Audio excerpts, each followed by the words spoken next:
Hola, hola, muy buenos días. Espero que se esté escuchando bien. Los saludo desde Buenos Aires. Mi nombre es Andrés Alessandro. Soy el director ejecutivo de ADEPA, como varios de ustedes ya me conocen. Es un placer y un honor, una vez más, estar en contacto con todos ustedes.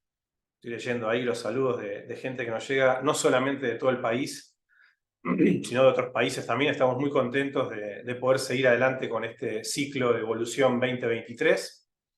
Y bueno, hoy tenemos una gran clase a cargo de un colega y amigo, Juan Mascardi. Ahora lo vamos a presentar en unos minutos. Quería mencionarles, ahí nos llegan saludos también desde Madrid, qué bueno. Quería mencionarles que Evolución 2023 es un ciclo de ADEPA, organizado por ADEPA, y con el apoyo estratégico de Meta, ¿sí? A quienes, por supuesto, como siempre, les agradecemos. No sé si tenemos a la gente de Meta por ahí también participando hoy de este taller. Y queremos saludar muy especialmente, además de los socios de ADEPA y de todos los participantes de todo el país, especialmente a los colegas de AMI de Colombia y de la ANP de Chile, que también se suman a esta iniciativa formalmente. También vemos que hay gente como mencioné hace un rato, de Madrid y de Venezuela, de México. Así que bueno, estamos muy contentos de poder seguir adelante con este ciclo de capacitación, un poco más esporádicamente que otros años, ¿sí? Porque bueno, los tiempos de la virtualidad han cambiado, pero sí nos parece importante sostener estos espacios virtuales para que mucha más gente pueda participar desde, como vemos, desde tantos lugares. Y equipos además, ¿no? Sabemos que hay varios equipos conectados hoy a esta clase de evolución. Quería mencionar que Evolución comenzó en el mes de abril este año, o mayo, ya no recuerdo. Tuvimos una primera clase a cargo de Pepe Cerezo, ¿sí? Un especialista, un consultor español. Después tuvimos una clase con Felicitas Paganti, ¿sí? Una especialista argentina en producción de contenidos para redes sociales. Y también el tercer curso que tuvimos este año fue con Álvaro Liuzzi sobre el impacto de la inteligencia artificial en las redacciones. Todos esos contenidos, todas las clases están publicadas en la página web de ADEPA. Ahí Malena y Julieta nos van a compartir el acceso a cada una de esas clases. Ahí está el video, ¿sí? Para que lo puedan ver completo, y también una síntesis que elaboramos nosotros de cada una de las clases. Bueno, también está todo el contenido de evolución de los años anteriores, pero quería hacer mención puntualmente a esas clases que tuvimos este año. Nos queda una clase más después de esta, que va a ser en el mes de noviembre, que va a estar básicamente dedicada al uso de métricas para la producción de contenido, ¿sí? Vamos a tener seguramente a la gente de 2-1. Ahora sí, les voy a dar la bienvenida y le voy a presentar concretamente a mi amigo y colega Juan Mascardi. Hola Juan, ¿cómo estás? Hola, ¿cómo te va, Andrés? Buen día para todos, para todas. Muchas gracias por conectarse. Muchos amigos, amigas, ya he visto ahí en el chat. Y bueno, qué placer poder compartir así este espacio de alguna de las cosas buenas que nos dejó la pandemia, que es esta transversalidad, la posibilidad de habitar al menos habitualmente virtualmente tantos espacios. Genial, Juan. Bueno, hace mucho tiempo que venimos pensando este taller, y le pusimos un título muy ambicioso, pero que al mismo tiempo refleja, digamos, una preocupación y un desafío que tienen los medios en todo el país, y como vemos por el interés que hay también en otros países, ¿no? El tema del el hiperlocalismo, la hiperlocalidad, una oportunidad para narrar lo próximo. Juan además de un gran editor, es un escritor. No solamente publica artículos y textos muy premiados, también ha recibido el Premio Rey de España, digo, textos periodísticos, sino que además has escrito y has publicado libros de ficción o textos de ficción. Recomendamos mucho buscar los materiales. Seguramente algo vas a mostrar en tu presentación, pero bueno, además de que actualmente está a cargo de la edición del contenido de newsletters en Infobae, bueno, Juan tiene una amplia trayectoria también como periodista, como docente, como capacitador. Así que bueno, estamos muy contentos de poder tenerte hoy en Evolución, Juan. Y bueno, no sé si estás, supongo que ahora estás en Rosario, pero Juan es colonense de la ciudad de Colón, en la provincia de Buenos Aires. Así que conoce muy bien la dinámica de los pueblos, porque además ha viajado mucho y ha cubierto muchos pueblos. Y seguramente lo que nos va a contar les va a servir mucho a todos los medios pertenecientes a DEPA y a los no pertenecientes a DEPA que están muy ansiosos de poder escucharte. Juan, te doy la posta, me quedo acá en contacto para cuando aparezcan las preguntas. Todas las preguntas las pueden hacer en el espacio de Q&A, preguntas y respuestas. A ver si está habilitado eso. Sí, ahí está. Así que bueno, voy a estar, cuando vos lo dispongas, trasladándote las preguntas de los participantes. Te escuchamos. Gracias. Perfecto, muchas gracias Andrés. Realmente es un honor, un placer participar en estos encuentros organizados por ADEPA. Y siempre el respaldo de todo el equipo a uno lo hacen sentir muy bien desde el momento en que uno va pensando la idea, ¿no? Bueno, y esta idea la veníamos también como moldeando con Andrés desde hace bastante tiempo y surgía esta necesidad de la hiperlocalidad y las posibilidades narrativas como un espacio temático interesante que yo aspiro, digamos, y es mi deseo que al menos nos ayude a repensar, a interpelar la labor que hacemos diariamente. Yo pienso en la hiperlocalidad desde el periodismo sobre dos ejes, no solo el periodismo hiperlocal pensado para medios de pequeña o mediana escala, sino también en la posibilidad de incorporar la hiperlocalidad en la agenda de los medios generalistas, ¿sí? Entonces, todo lo que voy a estar charlando va a versar sobre los dos ejes, ¿sí? No solo, porque digo, no es una charla de medios hiperlocales, ¿sí? Al pensarlo desde el periodismo hiperlocal, lo que les propongo es que vayamos ensayando todo el tiempo ese doble eje, ¿no? De alguna manera pensar cómo ejercemos, o sea, cómo contamos esas historias para medios de pequeña y mediana escala, pero a su vez, cómo encontramos historias o cómo proponemos historias para medios generalistas de gran escala. Así que todo el tiempo voy a estar yendo por esos dos ejes. Acá en el subtítulo hablaba de periodismo ambulante a la inversa porque recordaba allá por los 2000 en el inicio de siglo al periodista y escritor chileno Juan Pablo Meneses, que en su momento tuvo un blog en el diario Clarín, gran colega, gran amigo, y él decía, bueno, que el digitalismo de alguna manera a él le había permitido salir a recorrer el mundo con su notebook o metiéndose en los cibercafés, esto que parece hoy una anacronía, pero que formó parte de un paisaje muy singular del comienzo del siglo, y era como una especie, ¿no? de empezar a cumplir ese sueño, ¿no?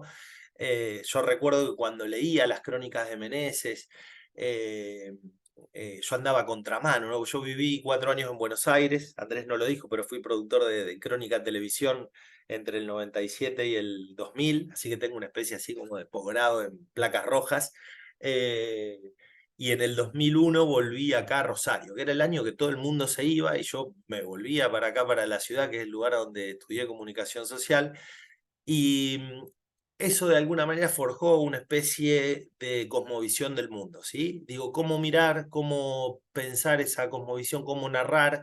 En ese momento decidir volver mientras muchos de mis coterráneos, mis colegas, digamos, la gente que había estudiado conmigo se iba. Y leyendo a Meneses digo, bueno, a ver, si existe la posibilidad de viajar hacia el mundo para contar el universo a la aldea, bueno, ¿cómo hacemos para contar esa aldea al universo? ¿Sí? Entonces, cuando uno mira por el espejo retrovisor, yo creo que gran parte de mis producciones tienen como esa marca, ¿no? Esa hiperlocalía de forma permanente, pero donde no solo contamos la aldea para la aldea, sino también en cómo encontramos esos rasgos de universalidad en lo local, ¿sí? En lo propio. Así que ese es el punto de partida. Estas imágenes del Papa uno las ha visto ya en varias charlas, en varias conferencias, ¿no? Del paso de cuando llegó Bergoglio y la idea de la selfie como una autorrepresentación, digamos, y donde el protagonismo no, está, digamos, de la mano del autorretrato, ¿no? Pero yo quería arrancar con esta imagen para reflexionar sobre algo más. Y yo recuerdo en Colón, provincia de Buenos Aires, digo, voy a retomar varias veces la idea del ser bonaerense, ¿no? A pesar de estar acá en la provincia de Santa Fe. Eh, Recordaba cuando llegó la televisión por cable a mi ciudad, a mi pueblo, yo le digo cariñosamente. Colón está cerca de Pergamino, Junín, para que se ubiquen, es el noroeste de la provincia de Buenos Aires. Allá por el 90, yo estaba en cuarto, quinto año de la secundaria, trabajaba en una radio local que transmitía por circuito cerrado, emisora Colón, o sea que cuando llegó la FM al pueblo, nosotros subimos la perillita para empezar a transmitir por FM, pero cuando llegó el canal de cable, recuerdo que los fines de semana ponían la cámara en la esquina céntrica y la gente pasaba en auto o en moto a saludar por la cámara para que sus familiares lo vean salir por televisión. ¿Sí? Este ritual a mí siempre me llamó la atención y me pareció maravilloso de esa necesidad de la comunidad de estar en la pantalla. ¿Sí? Entonces pienso en cómo fue mutando o evolucionando esa práctica y si lo pensamos desde la óptica desde los géneros discursivos, de Bakhtin, de las teorías de la comunicación y demás, hay una función dentro del lenguaje que es la función en donde se pone el acento en el canal, ¿sí? O sea, nosotros lo que hacemos es probar si el canal funciona. Yo digo, lo que hacía esa gente en esa autorrepresentación, en esa vuelta, en ese giro, en la vuelta del perro, ¿no? De pasar por la esquina céntrica y saludar a la cámara esperando que haya otro que esté mirando, creo que forma parte de una especie, de alguna manera, de la prehistoria de la autorrepresentación ante las cámaras, eh, pero que ponía el acento en el canal, ¿sí? Lo que está diciendo la gente es, ¿el canal funciona? Y si lo pensamos de cara a otros hitos, 10 años, 15 años, 20 años después, en algunos programas como el Prende y Apaga la Luz de TN, digo, fue todo un programa armado en base a probar si el canal funciona. ¿Están ahí? ¿Me están escuchando?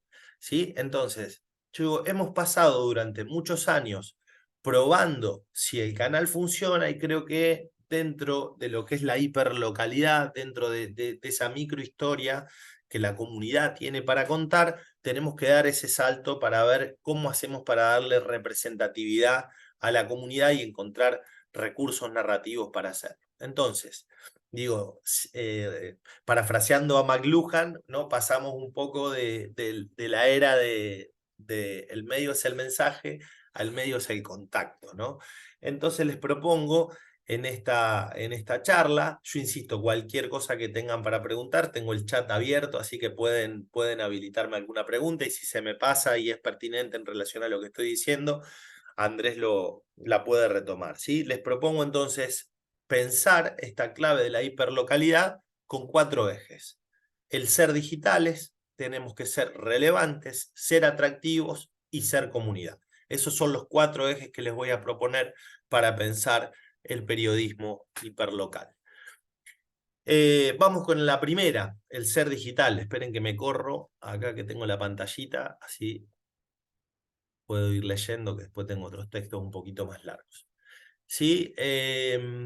Cuando nosotros pensamos en el ser digital y pensamos en la convergencia, a mí me gusta pensar en la convergencia no solo desde los medios tradicionales a los medios digitales o cómo es nuestra vida en las redes sociales, extendiendo o expandiendo los contenidos que nosotros producimos para los medios tradicionales, sino también pensar en la agenda, ¿sí? O sea, cómo de alguna manera nosotros debemos replantearnos la convergencia en función de la agenda y las nuevas propuestas. Les decía Andrés que de la presentación de mi labor docente, actualmente yo dirijo la carrera de periodismo de la UAI en la sede de Rosario, y nosotros en este momento nos encontramos como muchas casas de altos estudios en la reforma de los planes de estudio, ¿sí? Entonces también aprovecho para traer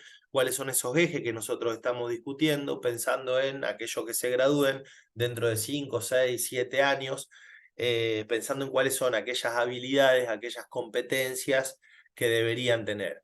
Entonces, dentro del ser digital, digo, si pensamos en la polivalencia profesional, en las habilidades multitareas, también lo tenemos que pensar en cómo nuestros profesionales no solo pueden desarrollar, digamos, el criterio, las competencias, las habilidades para saber grabar, para poder editar, postproducir, digo, repensar en esa distribución y gestionar, sino también cómo formar equipos interdisciplinarios, ¿sí?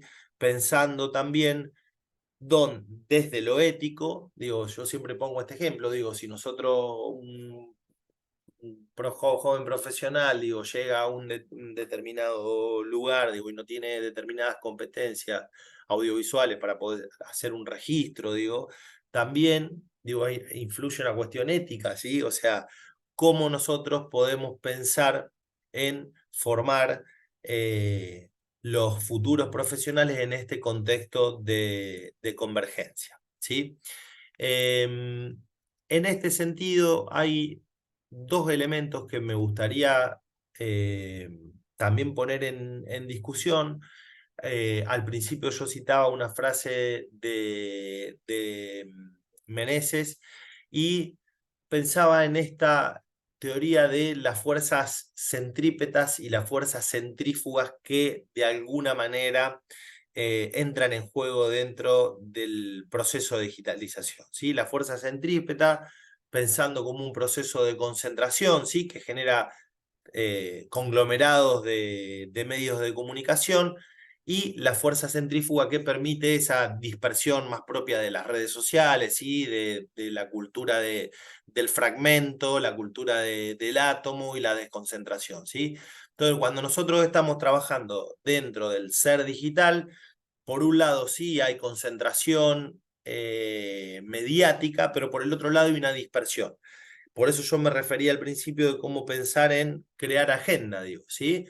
Si nosotros pensamos que hay una agenda mucho más monolítica, pensada y proyectada de los medios de comunicación que están en Buenos Aires, ¿sí? En donde nos enteramos de un choque en Almagro antes que pasa a la vuelta de la esquina. Digo, veo que hay muchos de distintas provincias. Esto nos suele pasar cuando o leemos algún medio digital o algún canal de televisión satelital que está en Buenos Aires. Digo, un poco me refiero a eso con la fuerza centrípeta, ¿sí? Una agenda mucho más monolítica, porteñocéntrica, pero por el otro lado está la otra fuerza en donde nosotros yo creo que tenemos esa posibilidad de pensar en la construcción de agendas alternativas. Cuando nosotros pensamos en la fábrica, digamos, cómo ha sido históricamente la fábrica de noticias, tenemos el proceso de preproducción, el chequeo de la fuente, la producción, el almacenamiento antes de emitir, sea por el medio que sea, y la distribución. Pero cuando pensamos dentro del proceso de convergencia digital, lo que ocurre actualmente es justamente cómo los nuevos actores y los viejos actores empiezan a intervenir en cada una de las etapas, ¿sí? ¿A qué me refiero? Digo, nosotros podemos estar en la etapa de la distribución, por ejemplo, y tener el contacto con nuevas fuentes que participan a través de nuestras redes sociales, ¿sí? La interacción con los usuarios no solo está en la distribución, sino también que está en la etapa de preproducción, donde podemos anunciar que vamos a estar trabajando en un X tema, ¿sí? La alteración espacio-temporal del ser digital, digamos, se ve alterada en cada una de las etapas y eso modifica sustancialmente cada uno de los procesos de la fábrica más tradicional a pensar en cómo cada uno de los actores interviene y se da ese proceso más de convergencia interno en torno a lo que es la generación de las producciones. Y otro elemento que a mí me parece que es interesante discutir es cómo de alguna manera tenemos que repensar o reformular los criterios de calidad periodística. ¿Por qué digo esto? Porque muchas veces nosotros pensamos que la calidad periodística está dada a partir del tiempo o de la profundidad en una determinada investigación, que lo es, digo, es un criterio de calidad, pero yo propongo estas tres categorías, que es repensar en el periodismo más fabril. Cuando hablo del periodismo fabril, digo, es ese periodismo que trabaja más en el último momento, en el tiempo real, que trata de tener, si bien yo creo que la primicia murió, pero de poder llegar rápido, y que sea un periodismo de servicio y que tenga una incidencia eh, en las pequeñas, grandes decisiones que tomamos día a día, ¿sí?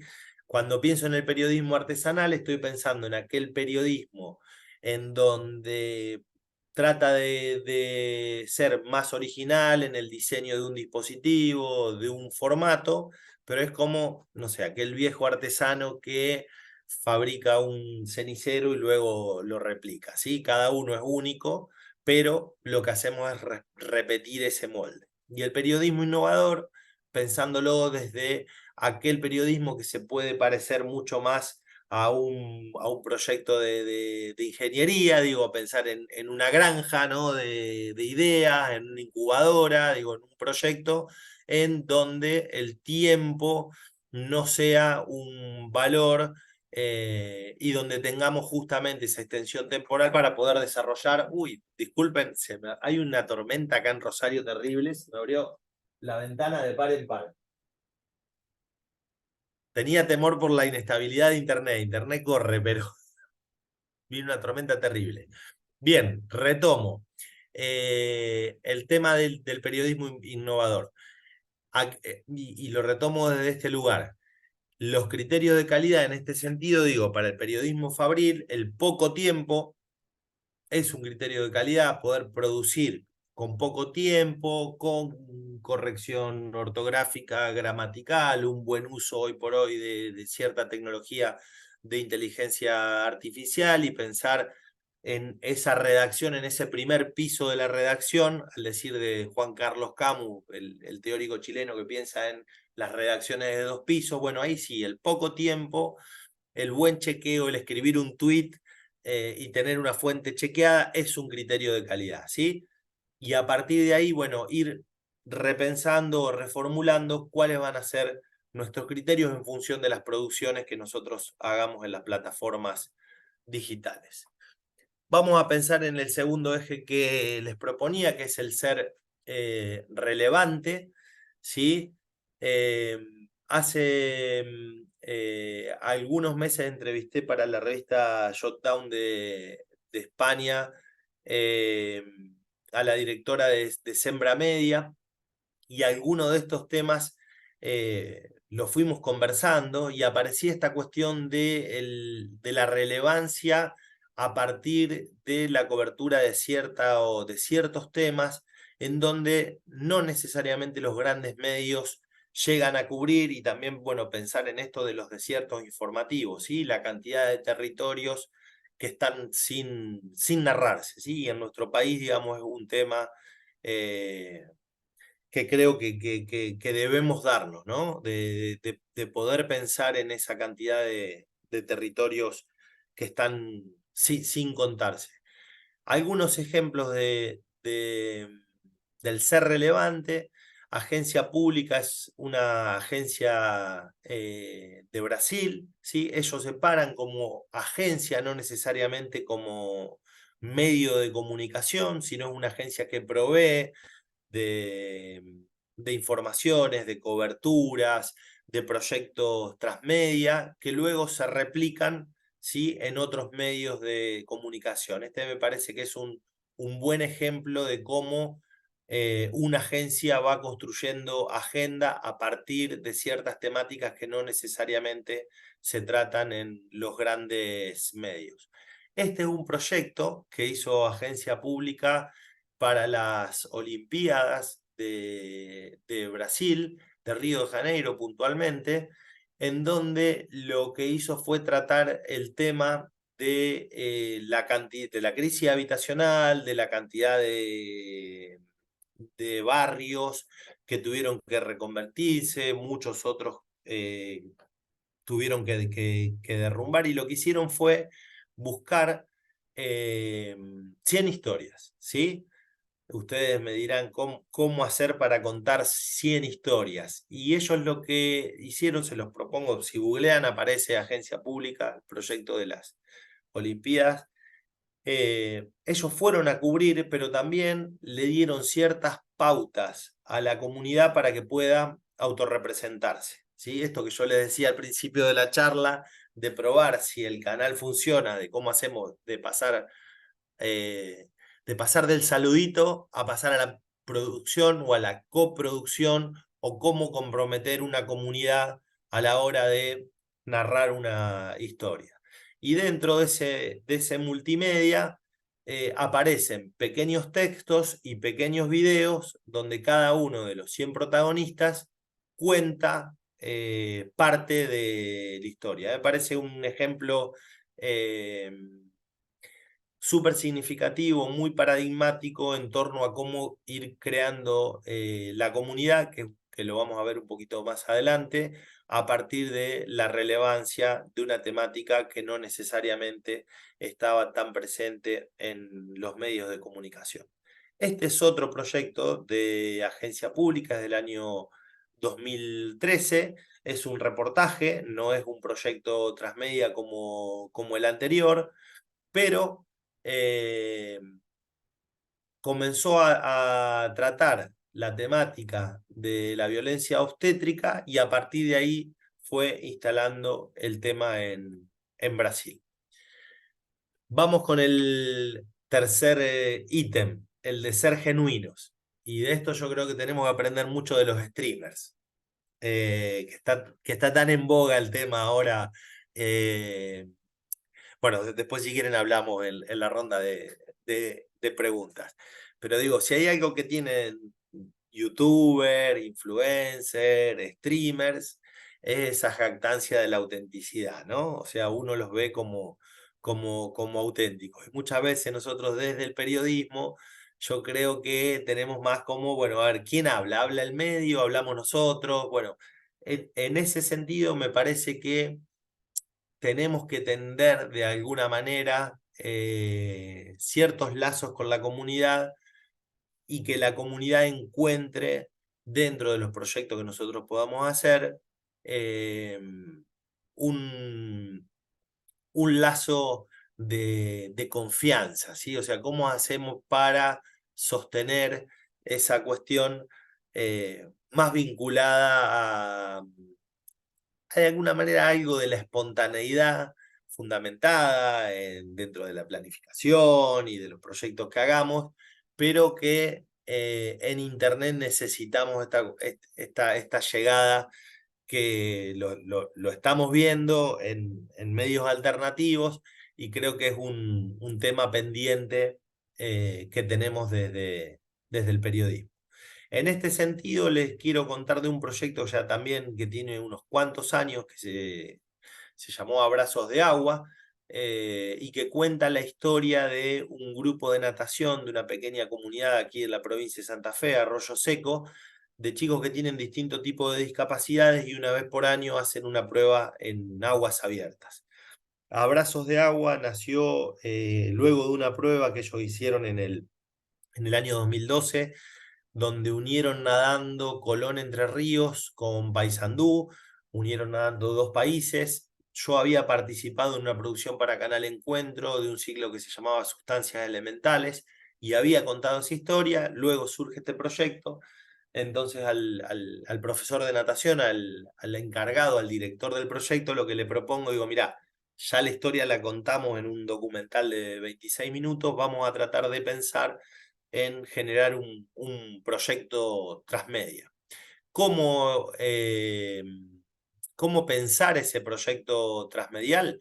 Bueno, hicimos un audiovisual eh, con dos versiones, una un largometraje documental y otra más corta de 50 minutos para televisión, pero lo que hicimos fue eh, una alianza entre el Consulado de Uruguay, el Centro Audiovisual Rosario, que depende de la municipalidad, y la Universidad Abierta Interamericana, en donde lo que hicimos fue darle cursos a los integrantes del grupo y curso, porque lo que nosotros decíamos, bueno, tenemos que replicar el entrenamiento que ellos tienen para poder nadar en aguas abiertas, replicar un entrenamiento en producción de contenido. Entonces le dimos ciertos talleres vinculados a fotografía, en aquel momento, bueno, era el furor de Facebook, ¿no?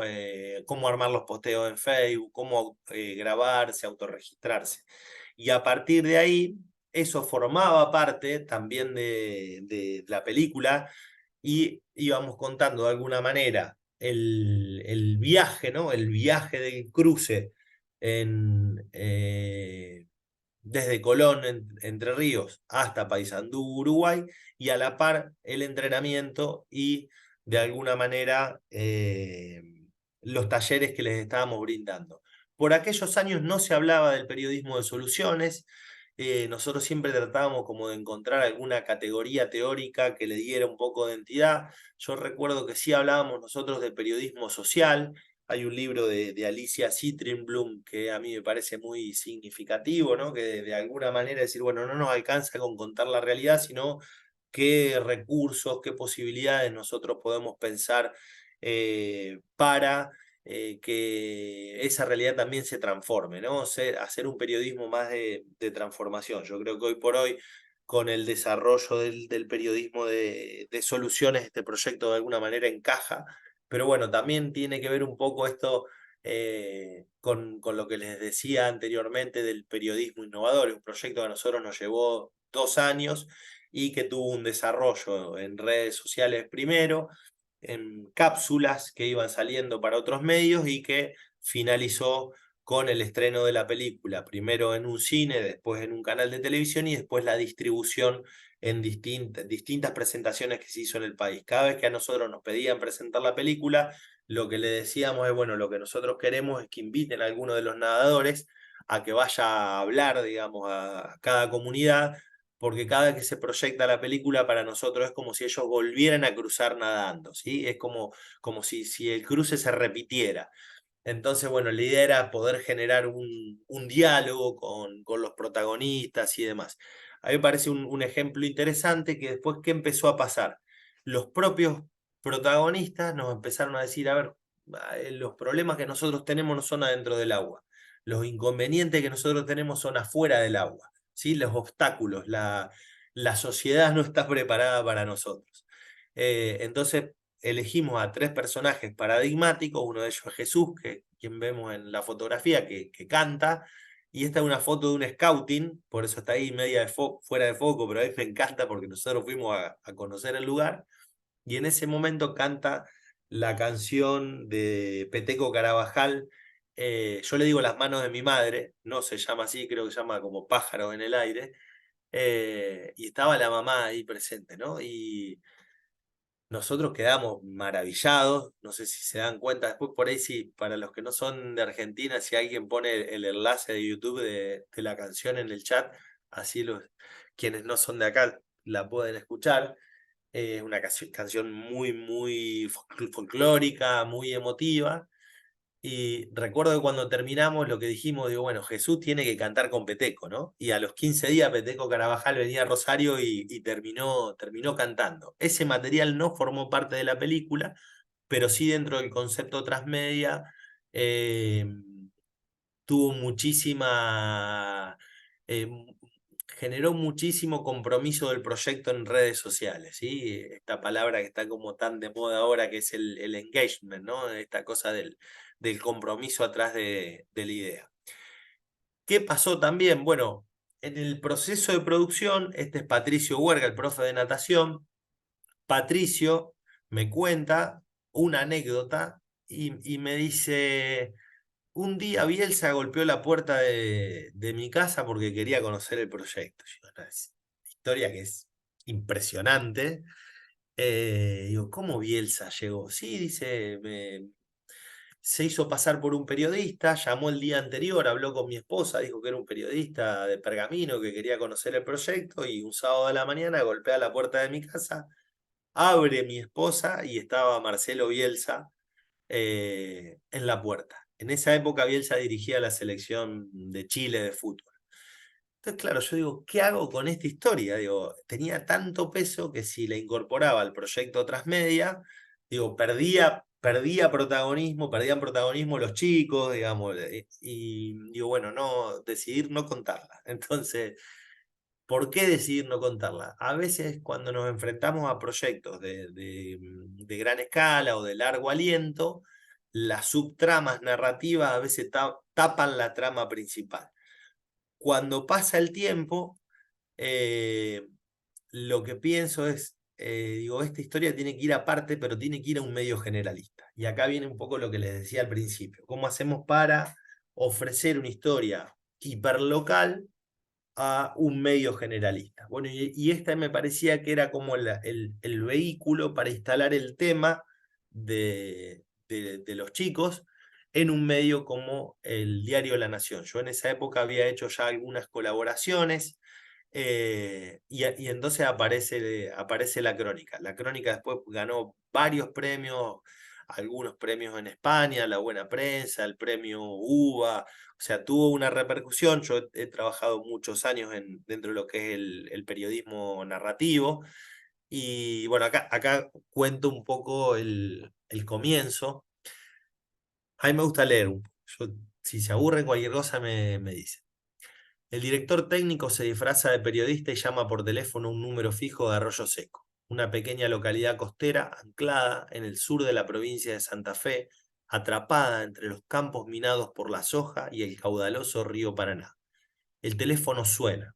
Es viernes a la tarde. Atiende Marisa, la esposa del profesor de natación. La conversación puede haber sido así. Hola, buenas tardes. ¿Este es el número de la casa de Patricio Huerga? Sí, yo soy un periodista de Pergamino y quisiera entrevistar a Patricio personalmente.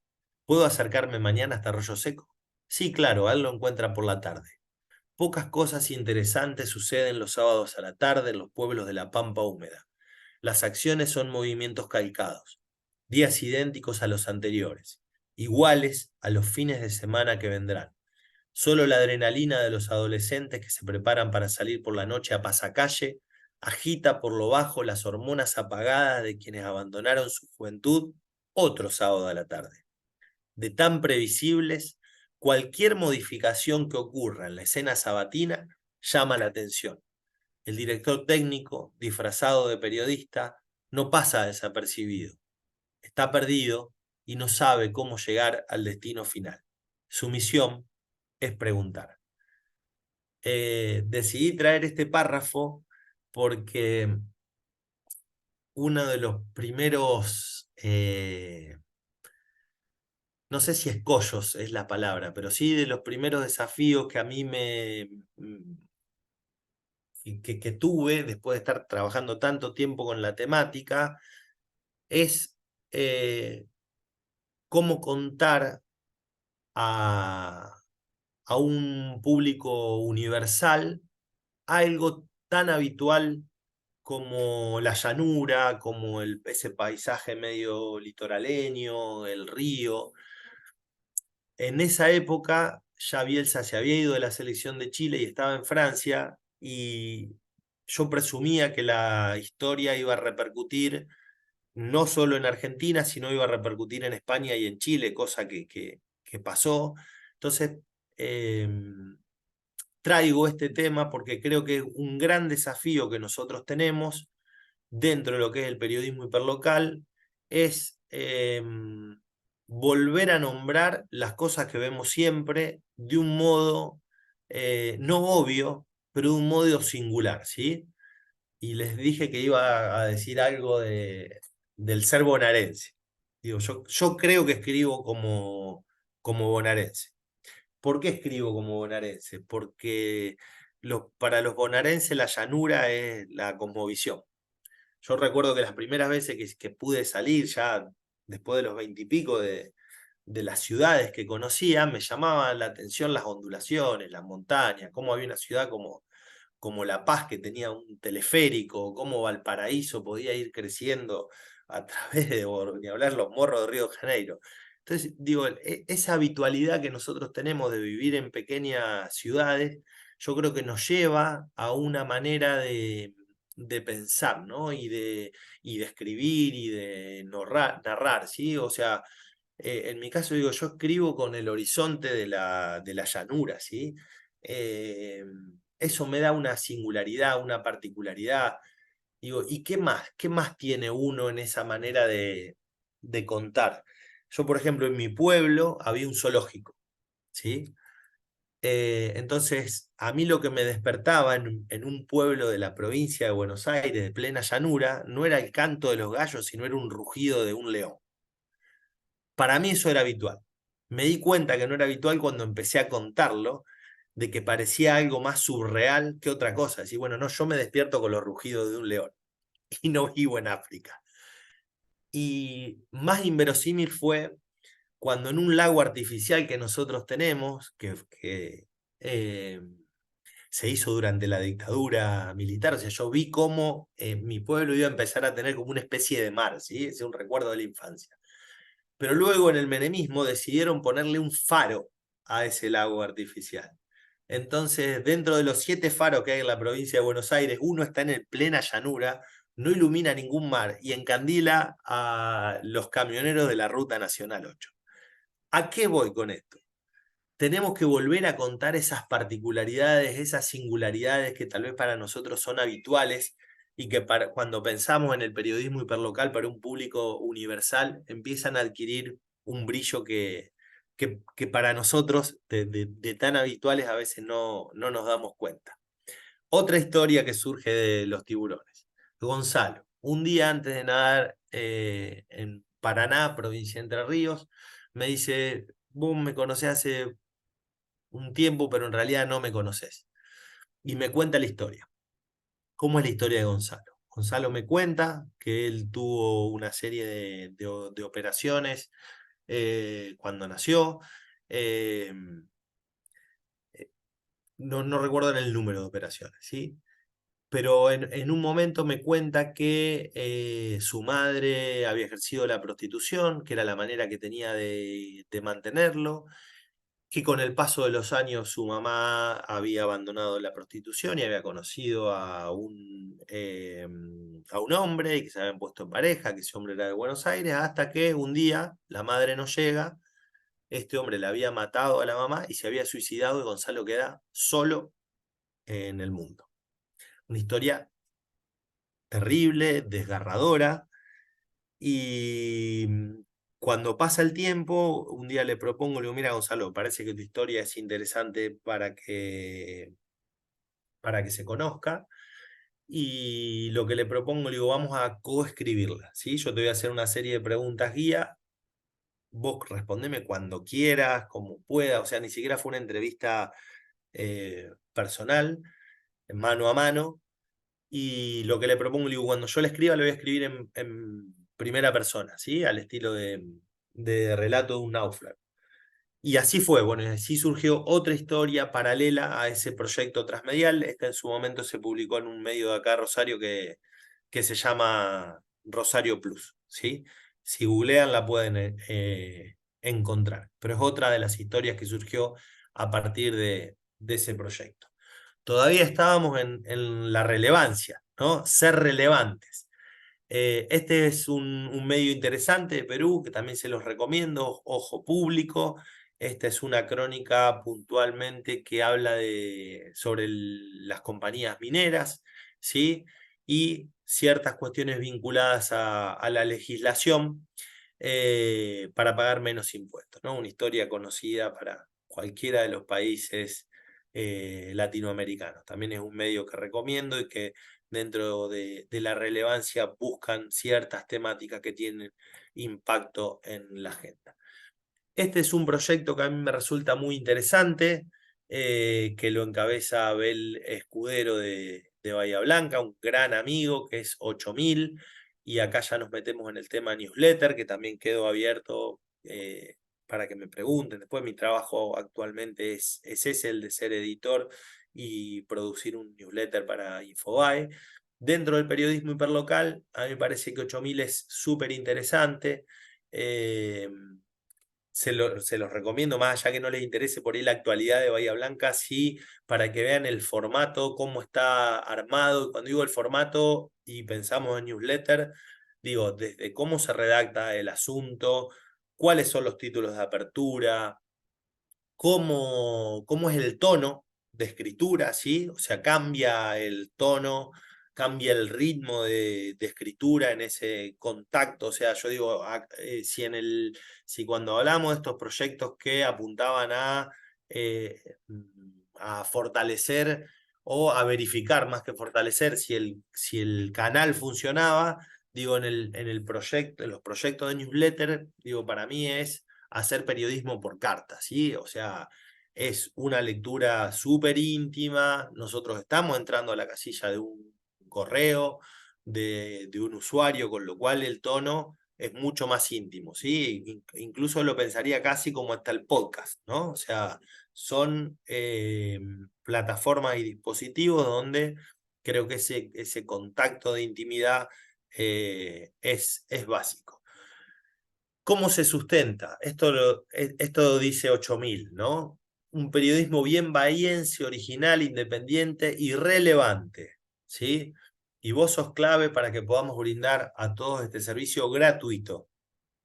Con algún cafecito de 300 pesos, nos ayudás un montón. Acá podés elegir cualquier monto. Y en una pestaña de la página, ahí describen algunos detalles más del proyecto, ¿sí? A mí me encanta esta oración, aparte lo define mucho a Abel, que es el director, ¿no? Y de movida decidimos no aceptar guita estatal ni de impresentable, ¿no? Bueno, ahí hay una toma de posición del medio de comunicación en torno a decir, bueno, a ver, vamos a generar este contenido, este material, vamos a contar este tipo de historias y esta es nuestra forma de bancar.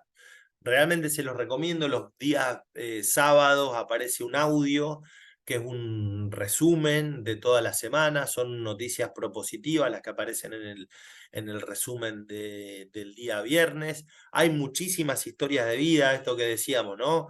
De pensar en cuán relevantes pueden ser para la comunidad, digo, desde aquellas personas que fueron significativas a partir de los oficios que han ejercido o qué tipo de relevancia han tenido personas locales en temáticas de agenda nacional, que es como la doble vía, ¿no?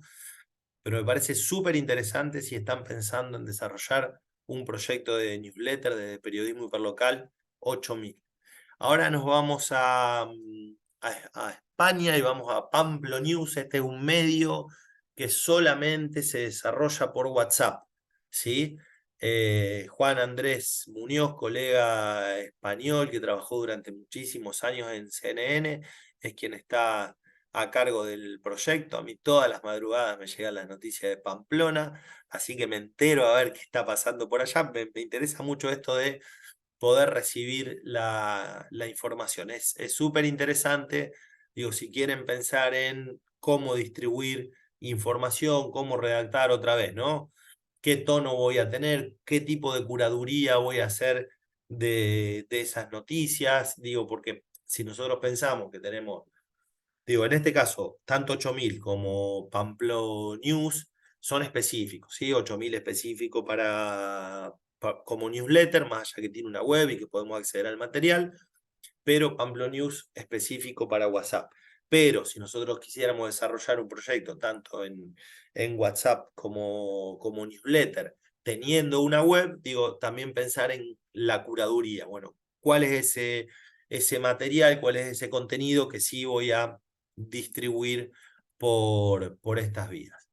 El último ítem que traigo es el del convencimiento de los editores, o sea, cómo hacemos que para que nuestras propuestas de periodismo hiperlocal sean atractivas para los editores, ¿sí?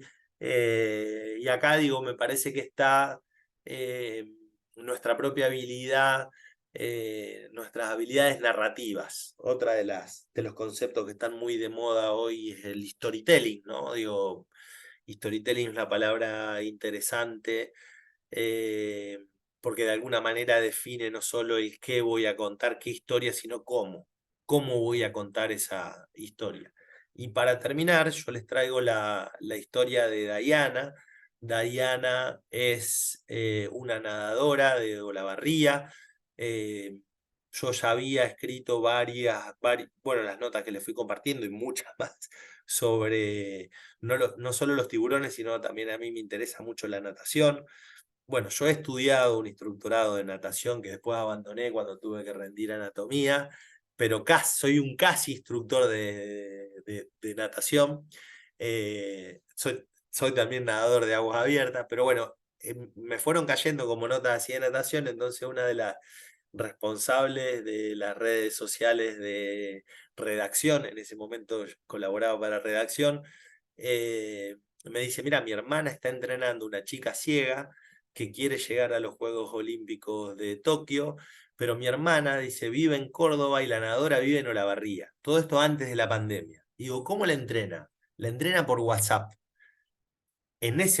Ahora para nosotros la virtualidad después de la pandemia es algo habitual, pero créanme que me parecía que era una cosa tan inverosímil de que una entrenadora entrene a una deportista ciega.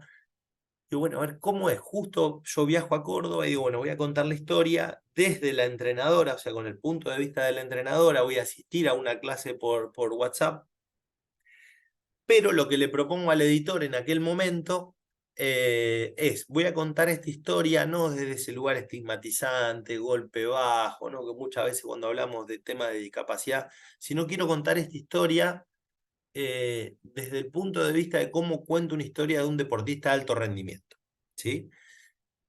Pero voy a agregar algo más.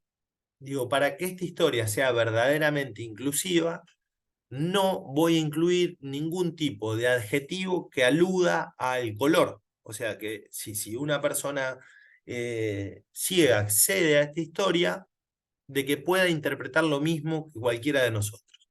Entonces les voy a leer el comienzo de la historia, que dice así.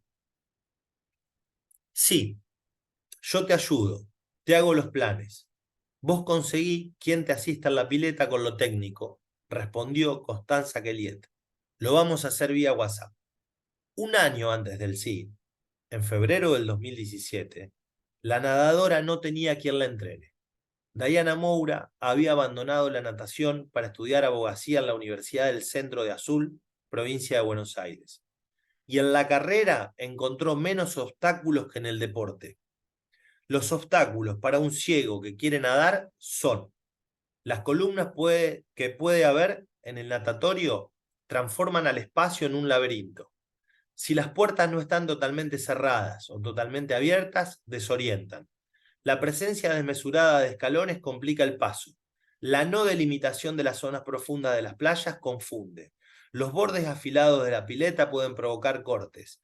Conseguir un turno de más de 1 hora por día, una odisea. La coordinación con una persona que asista para el sistema de aviso de los virajes evita romperte la cabeza contra una pared después de un pique en velocidad. Si el suelo no es de material autodeslizante, es una invitación a una caída monumental.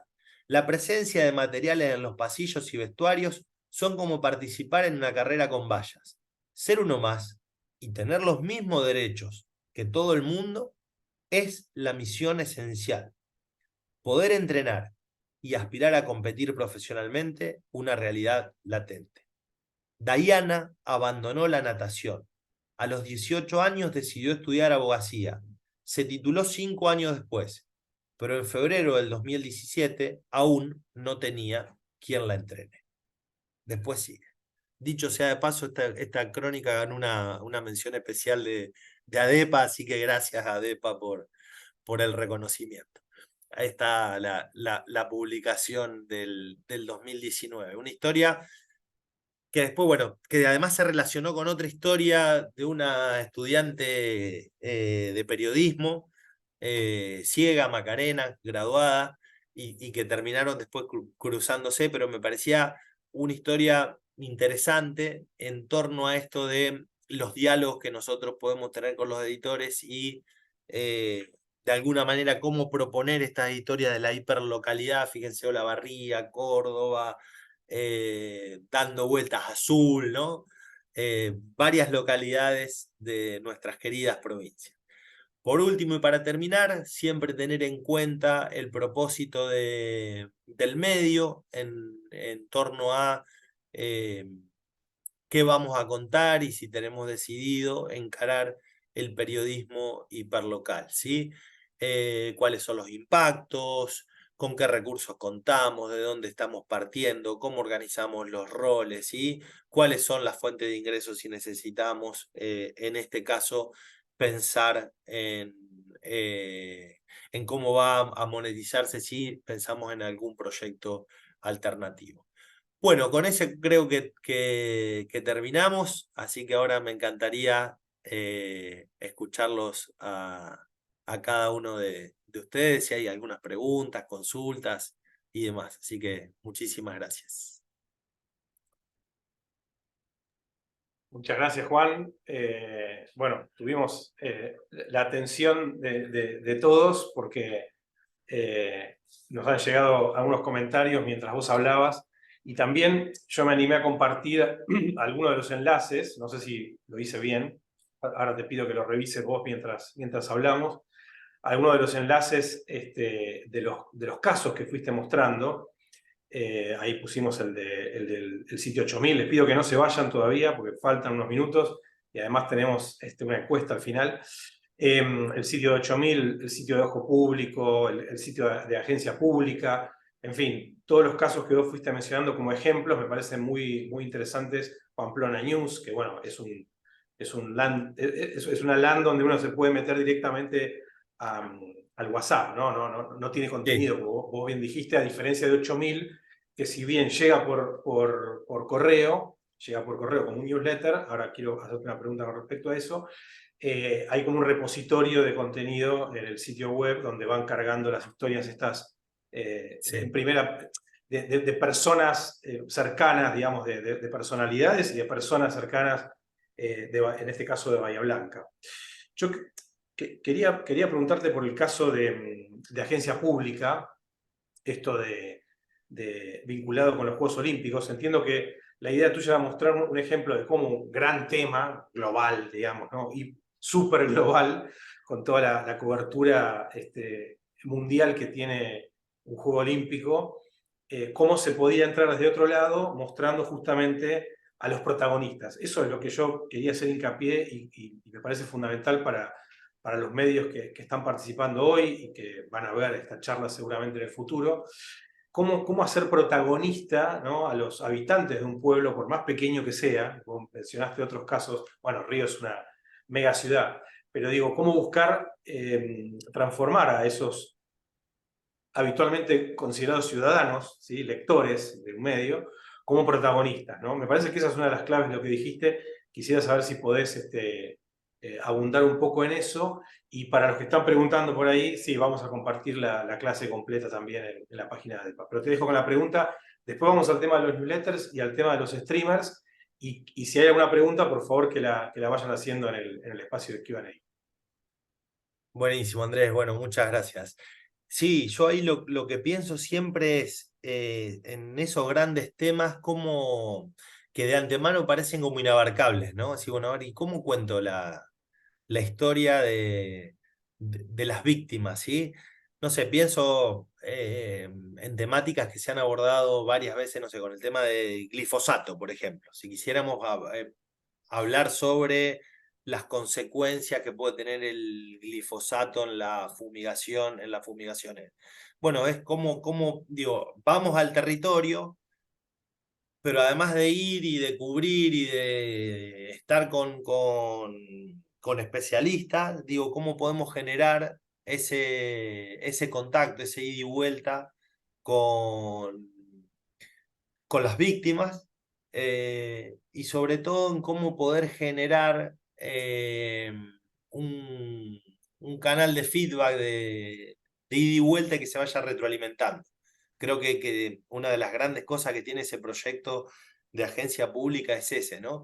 Y por otro lado, ahí yo lo que diría es el volumen importa. Digo, yo siempre pienso, no sé, en la frase de Tomás Eloy Martínez, ¿no? Cuando dice, para contar la historia de una guerra, contemos la historia de una víctima. Bueno, pero cuando nosotros pensamos en clave más transmedial, digo, no solamente contamos una historia, sino también podemos contar el volumen.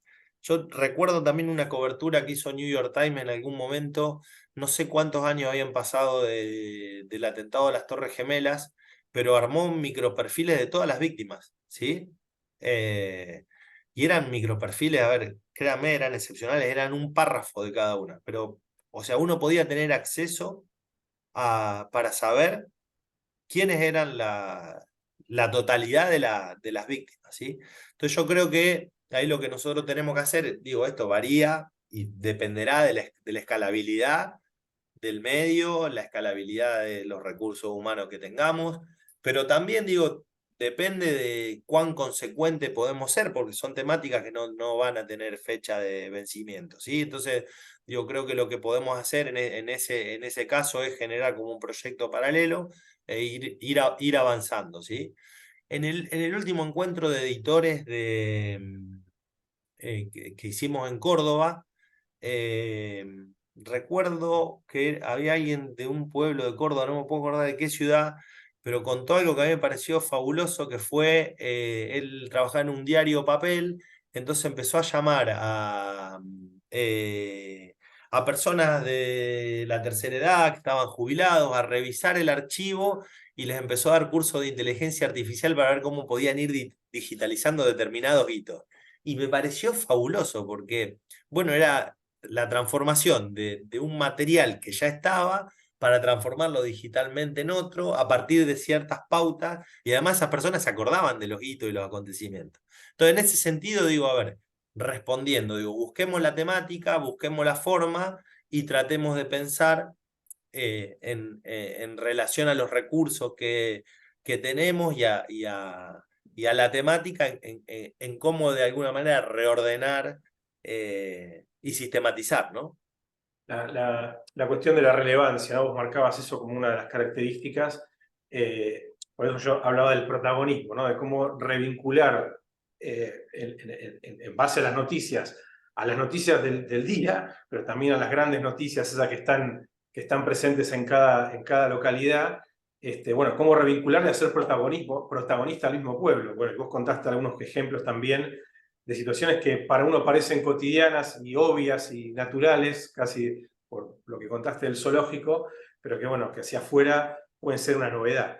Acá nos preguntaban por el tema de la monetización. Dicen que saben que lo tuyo vamos por el lado de lo narrativo, pero si tenés algún comentario sobre cómo monetizar estas historias eh, o cómo generar resultados, ¿no? Bueno, vos mostraste algunos ejemplos de cómo trascendieron lo hiperlocal. Pero ¿tenés algún dato como para plantear, Juan? Sí, a mí me parece que cuando pensamos en la monetización, digo, yo voy a hacer la diferencia. Si son proyectos especiales como el de que conté de Abrazos de Agua, digo, si tuviéramos un proyecto o la creación de una sección, ¿sí? Una sección donde una vez cada 15 días, una vez por semana, contamos la historia de un personaje significativo, no sé, los oficios del pueblo, digo, buscar el formato. A mí me parece que eh, el sponsoreo de la sección en particular, en función de qué valores nosotros compartimos dentro de esa sección, me parece que es súper válido, ¿sí? Eh, Además del sponsoreo, por ejemplo, lo que a nosotros nos funcionó bien con el tema de Abrazos de Agua, pero que creo que puede ser replicable, fue la alianza estratégica, ¿sí? Esto que yo contaba, digo, bueno, había una universidad que ponía el recurso técnico humano, estaba el consulado que puso el recurso económico para los viajes y la contratación de un recurso humano externo. Y por el otro lado, el Centro Audiovisual Rosario, que ponía el know-how, digamos, digo, ahí no había dinero, pero sí nos daba un know-how en torno a ciertas gestiones que aceleraban el proceso de producción. Entonces ahí lo que yo Alianzas, pensaría alianzas, es, claro, alianzas. claro, sponsoreo y alianza, ¿sí? A mí me parece que esos son dos elementos para este tipo de proyectos. Eh, y después una tercera pata que yo no lo he explorado, pero por falta de tiempo, digamos, y porque la vida me fue llevando para otros territorios, pero que siempre lo pienso, y que me parece que es importante, es el de poder ofrecer servicios, ¿sí? Pero ahí dependerá las características del medio, ¿sí? Digo, cuando digo ofrecer servicio, digo, si dentro de nuestro equipo tenemos realizadores audiovisuales y demás, bueno, también es como una especie de trueque de fuerza de trabajo por dinero, ¿sí? Yo sé que, a ver, hace poco unos estudiantes de producción y realización audiovisual presentaron una ficción, que eso me llamó más la atención, y era una ficción histórica donde se encontraba, iban a hablar del invento del dulce de leche, pero se encontraba Rosa con no sé qué otro prócer y demás, y en la presentación, cuando habló el productor, lo que hicieron fue canjear servicios con gente. Ellos venían de un pueblito del medio del campo y les grabaron, no sé, si un par de publicidades o hicieron un registro audiovisual y demás. Y habían conseguido como 1 millón de pesos que para la escala de cortometraje les sobraba. Te digo, yo no lo he explorado, pero me parece que se podría hacer. Juan, acá nos pregunta Juan Ignacio, ¿cuál es tu método para sacar el mejor provecho del feedback de los lectores de tus newsletters o de los newsletters en todo caso que vos curás, que vos editás? Sobre todo en Infobae, lo dice que al ser un medio masivo y de alcance internacional, tal vez te genera un nuevo desafío a la hora de abarcar muchos comentarios y filtrarlos en tiempo y forma. ¿Qué nos podés contar de eso? Y también en líneas generales respecto de cómo ves vos, mencionaste el modelo de 8000, ¿no? ¿Cómo ves vos el impacto que tienen los newsletters, los boletines en las pequeñas comunidades? Bueno, en el caso de Bioblanca no es tan pequeña, pero en otros casos que conozcas. Sí, es súper interesante y es lo que más me desafía actualmente. Yo ahí lo que diría es, antes de generar el feedback, trabajar mucho en el tono de escritura, ¿sí? Para poder generar, o sea, yo todo el tiempo que estoy escribiendo estoy pensando, ojalá me escriban por este tema, ¿sí? O un comentario, me hagan una devolución. Algunas notas no, o sea, en algunas uno las escribe de modo tan cerrado, digamos, o sea, digo, no sé si me repreguntaran cosas de economía, digamos, hoy por hoy, donde sí, no soy un especialista en economía, entonces tiemblo. Si la pregunta viene, Juan, ¿no podés explicar ahora con el tema de la devolución del IVA? ¿Viste? Digo, ay, digo, bueno, tengo que ponerme a investigar, porque bueno, yo soy bien generalista, digamos, ¿no? Entonces, lo que trato de hacer es trabajo dentro de lo que es el saludo y la despedida, que para mí son dos elementos fundamentales dentro de la escritura de una newsletter, generar ciertas claves que genere alguna repercusión.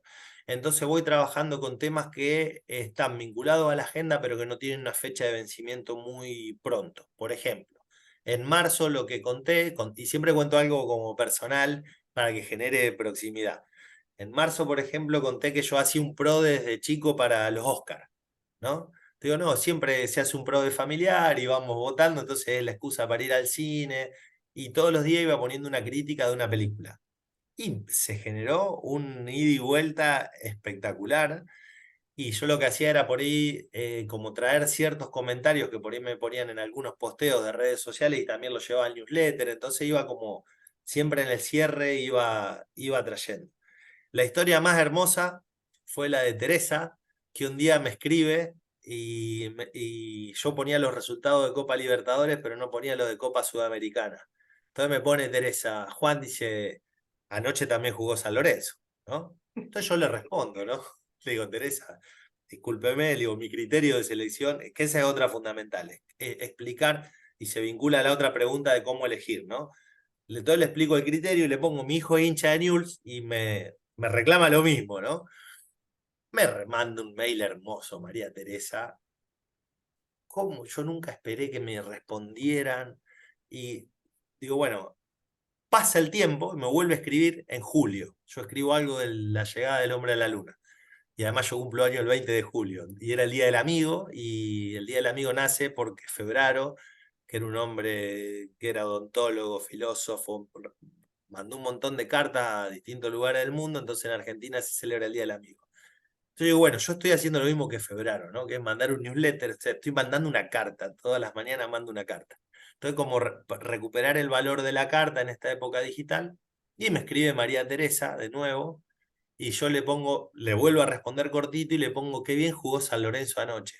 Claro, habían pasado 6, 7 meses, yo no podía olvidarme nunca de María Teresa, y me cuentas la historia, y la historia de María Teresa es que tiene 93 años y me cuenta una historia fabulosa. Entonces yo le pido si puedo contar y termino armando con un microperfil de para mí una lectora modelo, ¿no? A mí me pareció, pero una historia hermosa. Entonces, lo que trato de hacer es, trato de aglutinar, si me caen 2 o 3 mensajes por lo mismo, escribir una misma respuesta y responder por privado, pero aquellos que son mensajes que pueden abrirme una puerta, los incluyo en algún lugar de la newsletter, ¿sí? Porque para mí es eso, una newsletter es flujo. La información ya está en la web, está dando, sobre todo en un medio como Infobae, o sea, yo lo que trato de hacer es una síntesis, explicar el cómo, después de haber trabajado tanto tiempo en el periodismo de soluciones en redacción, es también cómo explicar, darle, yo digo, algo que decíamos siempre en redacción es, ¿qué le contarías vos a una persona en el ascensor? ¿Qué le contarías? Y entonces siempre como que va a estar la información lo suficientemente sintetizada, pero explicada, sin nota ciberanzuelo ni de clickbait, pero que a su vez haya algo particular que vos le cuentes a alguien en esos 40 segundos que podés estar en un ascensor. Genial, genial la respuesta, Juan. Hablando de nuestro público que tenemos hoy, esta mañana acá escuchando, ahí seguramente podrás leer varios amigos o no, por ahí futuros amigos que están saludando bueno, agradeciendo por la clase y por todas las pistas y los tips que has dado a lo largo de la misma. Y voy a aprovechar entonces el chat, a ver, porque veo que le dan más importancia al chat que al Q&A, a ver si nos pueden comentar los amigos, las amigas que están en Argentina y otros países, si efectivamente en sus medios tienen boletines o newsletters, que nos comenten, ¿sí? Que nos pongan de qué medios son, o para qué medio trabajan, y si tienen algún tipo de boletín diario, semanal, mensual. Estaría bueno si podemos acceder también, así lo juntamos y los registramos todos. Ahí la gente de Gaceta Norte nos pone que tienen Bien. un newsletter semanal, perfecto.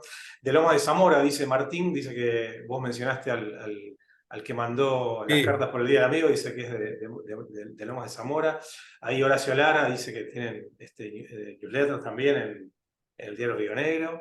un Están abrazo para, generando no, un abrazo para Horacio. Horacio, yo un siempre lo abrazo, sí. cito en varias de las charlas, porque hace muchos años fui a un posgrado de la Universidad de Comahue y siempre recuerdo que después de aquel encuentro que tuvimos se generó una contratapa muy interesante de una convergencia entre el video, aquella charla era de video periodismo, y así que siempre lo recuerdo, Horacio, bueno, que es esto mismo, ¿no? Después de esta charla, seguro que me van a empezar a mandar, así que me súper interesa que me manden los proyectos y bueno, con Horacio pasó eso hace varios años atrás.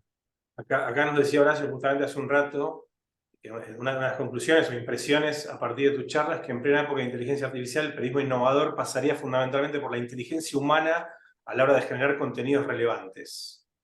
Te lo tiro así, Sí, así de frente. A ver qué sí, pensás.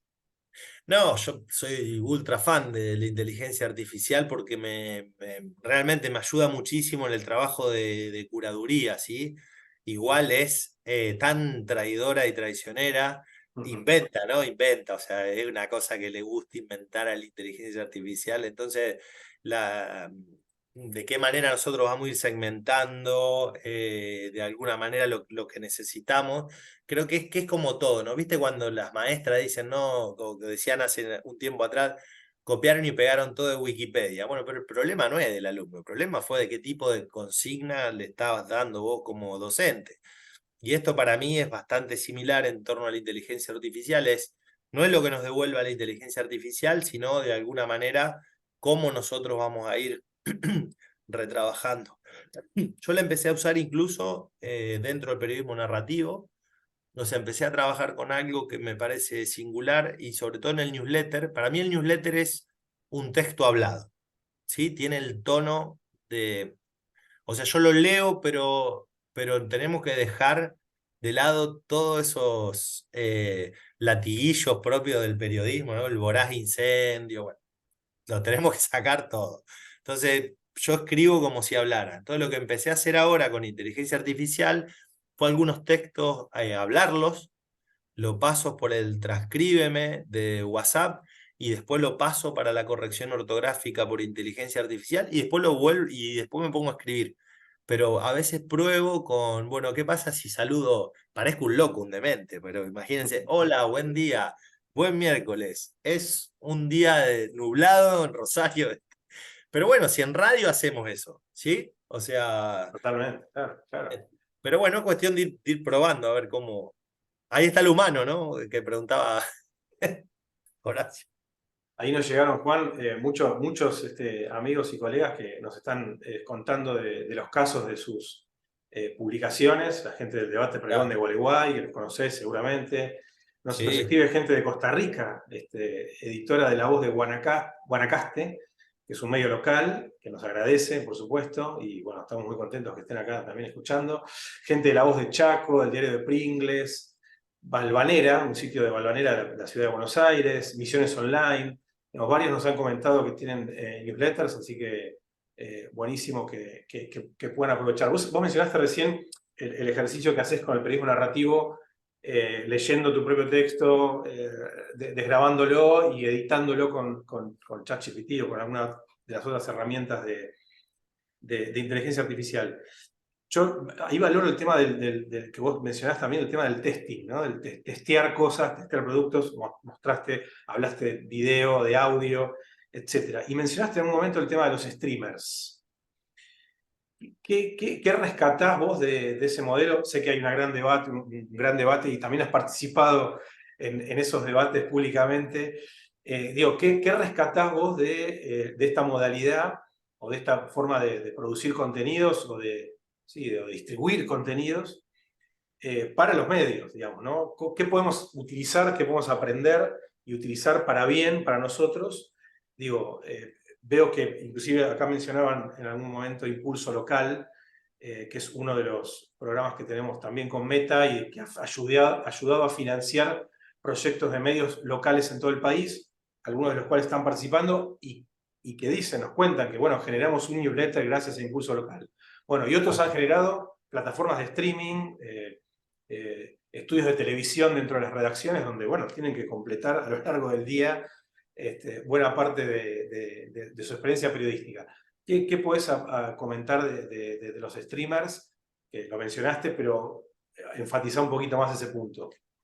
sí, a ver, yo lo que pensaría, digo, es para una charla entera, ¿sí?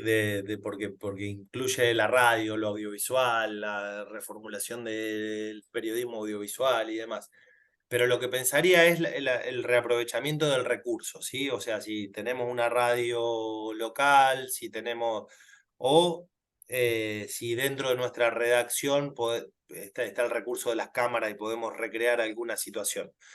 Entonces, dicho esto si nosotros tenemos una radio, bueno, reaprovechar, no sé, tal vez un segmento del programa o digo, arrancar poco a poco probando el canal, un poco lo que decíamos al principio, ¿sí? ¿Cuál es el segmento más escuchado? Si hay un comentario político, si hay un debate. Yo recuerdo cuando fue el furor del Facebook Live, que en aquel momento estuve en La Voz del Interior, y por ejemplo, lo que hacían en La Voz del Interior en aquel momento era comentar cómo iba a ser la tapa del diario cuando cerraban, ¿sí? Y me parece, siempre como un gran ejemplo que no pasa de moda y que hoy eso podría reverse a partir de este concepto más del stream, ¿sí? Digo, bueno, a tal hora me conecto, digo, empezar a generar ese ritual. Y hablando del ritual, digo, yo creo que sí es clave, y ahí tenemos que aprender no tanto de los streamers, sino de los youtubers. Me parece que es como la primera raza que llegó, digamos, que es, por un lado, la habitualidad, ¿sí? Si lo hacemos ser constantes, o sea, no arrancar, no ser espasmódicos, o sea, si lo hacemos, digo, es a conciencia. Es como cuando, cuando no teníamos gente para redes sociales y teníamos Twitter y Facebook, che, y está Instagram. Bueno, pará, pero mirá que es otro universo. Vas a abrir el Instagram, es otro universo, ¿sí? Entonces, si nos vamos a lanzar a pensar en la transmisión en vivo, audiovisualmente, digo, pensar, por eso recomiendo arrancar por un segmento, digo, pensarlo más desde lo que hablábamos en la charla del formato, ¿sí? Cuando decíamos lo artesanal. Bueno, inventamos un formato, es esto. Y a partir de ahí ir probando, ¿sí? A ver, yo ahí lo pondría, yo- en todas las charlas lo digo y no lo dije, pero bueno, ahí me quedó picando. Yo siempre pienso, cuando pienso en audiovisual, en un doble torrente. En ese doble torrente es, por un lado, el vivo permanente y por el otro lado, el on demand. O sea, nosotros todo el tiempo estamos trabajando con ese torrente que no es paralelo, sino se va enlazando como una soga. Entonces, ¿qué es lo que nosotros estamos haciendo para el on demand? ¿Vas a escribir una crónica de mediano aliento? Bueno, eso será abierto. ¿Y qué es lo que estamos escribiendo en el tiempo real? ¿Sí? ¿Es Twitter? ¿Es el streaming? Digo, bueno, entonces pensar en qué es lo que le vamos a dar a la audiencia para ese vivo permanente, ¿no? Entonces, bueno, a partir de ahí diseñar y la vez que estamos, digo, ver qué plataforma es la que nos conviene, ¿sí? O sí, ver qué audiencia. Si vamos a ir por Twitch pensando en una determinada audiencia, si es un vivo de Instagram, si es un stream que va por YouTube y a su vez es Twitch. Digo, repensar. Yo creo que cada una de esas decisiones es una estrategia, ¿sí? Y me parece muy valioso lo que decís de lo estratégico, ¿no? No negarnos o no cerrarnos como medios y decir, no, esta es la competencia, me está sacando audiencia. Bueno, pensemos por qué nos está sacando audiencia, que es un poco los debates que se dan con Ibai y con algunos Sí, otros sí. personajes. Acá nos pregunta Mariano, ¿qué plataforma multistream para móviles, iOS o Android recomiendan para periodistas? Yo ahí por ahí hago más agua, ¿sí? Yo A ver llegué si algún amigo en la sala sí, nos puede ayudar con eso. hasta la exploración del Twitch llegué, digamos, hasta ahí, que es bastante, que es un montón. No tengo mi cuenta, pero es un tema. Hay algo que había surgido, creo que en alguna pregunta anterior, en torno a cómo contamos lo mismo de siempre o lo habitual, que me pareció que era linda esa pregunta. Yo siempre le digo a mis estudiantes que se desrosarinicen, ¿sí? Desrosarinizate para contarme la historia. Y ahí lo que yo digo es, por ejemplo, no sé, acá a 2 cuadras de donde vivo, me encontré hace 20 días una plaquita que decía que en esa casa había nacido Berni, Antonio Berni, el pintor. Y yo la verdad no tenía ni idea. Entonces cuando me pasa eso, digo, ¿soy un ignorante yo o hay historias que no las estamos contando verdaderamente como merecen ser contadas? Entonces, digo, mi respuesta en ese sentido es bien sencilla, ¿no? Empezar como a tomar un poco de distancia del barrio, de la comunidad y encontrar lo singular o cuáles son esos aspectos más universales dentro de la singularidad, ¿no? Excelente, Juan. Bueno, creo que estamos a tiempo ya, en tiempo, perdón. Y bueno, ha sido un placer escucharte y también aprender con todo lo que nos has comentado. Acá varios colegas más se han sumado, acá la gente de Diario de Cuyo de San Juan, que dice que todavía no tiene newsletter, pero que en breve lo van a sacar en diciembre. Bien. Gente de Bolivia, gente de Chile también. Gente de Radio María Juana de Santa Fe también están acá escuchando y participando. Así que bueno, creo que con este punto final y siendo la hora que es, vamos a terminar con esta clase. Le vamos a pedir, sí, a Malena, creo que es Malena o Juli, que nos va a compartir una encuesta. Esto es una cosa muy rara que te va a pasar porque la gente vas a empezar a ver cómo votan. Son Bien, muy pocas preguntas y necesitamos mucho, valoramos mucho la opinión de ustedes, es nuestro feedback, así como Juan hablaba del feedback que tiene de los lectores. Este es nuestro feedback para evaluar nuestras clases y también para mejorar para las próximas. Ahí ya van respondiendo. En muy breves días, muy pocos días, vamos a estar enviando la convocatoria para la próxima clase que tiene más que ver con métricas. También te invitamos, Juan, por bien. supuesto, que te va a interesar. A ver si Sí, podemos meter también el tema de las métricas de los newsletters, ¿no? Que, bueno, vos sí, hablabas del feedback uno a uno, pero también las métricas de tasa de apertura, etcétera, son importantes para medir el impacto, ¿no? Que tiene un newsletter. Te hago esa pregunta mientras la gente va contestando. sí, totalmente. Depende de las plataformas, algunas plataformas te dejan más posibilidades que otras, pero digo, a la cantidad de suscriptores o registrados, depende la palabra que se use, porque digo, yo uso registro porque es gratuito. eh, Ese es un número, digamos, pero es un número que es muy global. A partir de ahí me parece que sí es muy interesante ir viendo la tasa de apertura e ir viendo cómo fue redactado el asunto y demás. Yo mando siempre la newsletter a la misma hora, eh, con una exactitud, y lo que hago es evaluar, porque la mía de la mañana sale a las 7. Entonces trato de ver la tasa de apertura en la hora y media, la primera hora y media. ¿Por qué miro esto? Primero porque todo el tiempo pienso qué pasaría si sale a las 8 de la mañana, que yo ganaría una hora de sueño, pero veo que mucha gente lo abre más de hoy, era Antes. 17-18%. Entonces digo, si hay un 17% que lo está abriendo en la primera hora, evidentemente es información que sirve para arrancar la mañana, ¿sí? Entonces, digo, también digo, le sumaría a la tasa de apertura en qué horario es el que está abriendo. Hay algunas plataformas ahora que permiten probar con asuntos diferentes, ¿sí? O sea, segmentás la audiencia y mandás la misma newsletter, pero con distintos asuntos. Y Y eso también te permite. comparás la Sí, tasa de apertura con respecto a sí. eso. Entonces, bueno, hay ¿Qué, como. qué Después no tenemos. plataforma usan, qué plataforma usan ustedes, Nosotros Juan? usamos MailChimp. MailChimp. Sí, pero ahora nos estamos pasando a otra, que si me das un ratito. Uy, ¿apreté algo o no? ¿Me fui? No, no, No. no, no, no, Ah, no, no. Estás acá, estás apreté sin acá. querer. Te voy a Di- decir el di- nombre de la otra que no me la acuerdo. Nos estamos mudando ahora. Eh, y yo anteriormente también había usado MailChimp, así que para mí es nueva. Creo que se llama Face algo, no la conocía. Interface. Interface. Ok, ¿Sí? ok. ¿La conocen? No, Ahí, no, no. No sé si no alguien la en el conocen. chat la conoce. Inta. Interface. No, Interface. no, yo no la conozco, no la conozco. Buenísimo. Bueno, no, nada, menciono simplemente porque lo pedimos antes. Acá la gente del Chubut también eh, nos saluda y bueno, hablan del próximo encuentro. El Día del Territorio de Misiones, gente de México, Juan, gente de Qué Nayarit, bueno. México. Bueno, nos piden algunos temas también. El tema de Google Analytics 4, entiendo yo, que nos dice Mario Romero.